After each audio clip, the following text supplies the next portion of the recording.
প্রত্যেকে line change করবে না, নিজের লাইনে লজেন্স রাখা আছে, ওটা নিয়ে ফিনিশিং পয়েন্টে যাবে।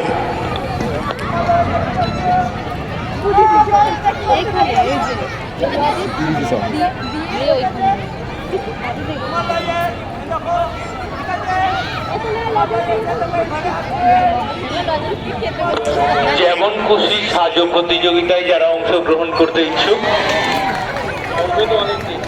তোমরা,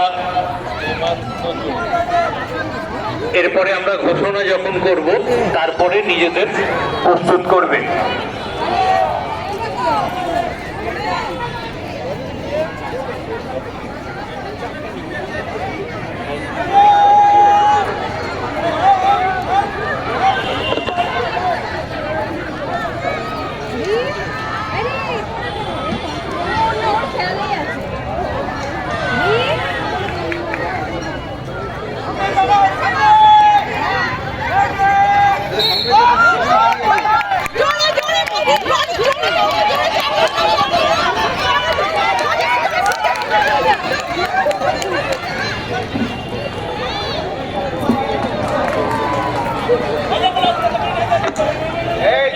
এরপর প্রস্তুত থাকবে 4 থেকে 6 বছর বালিকা বিভাগের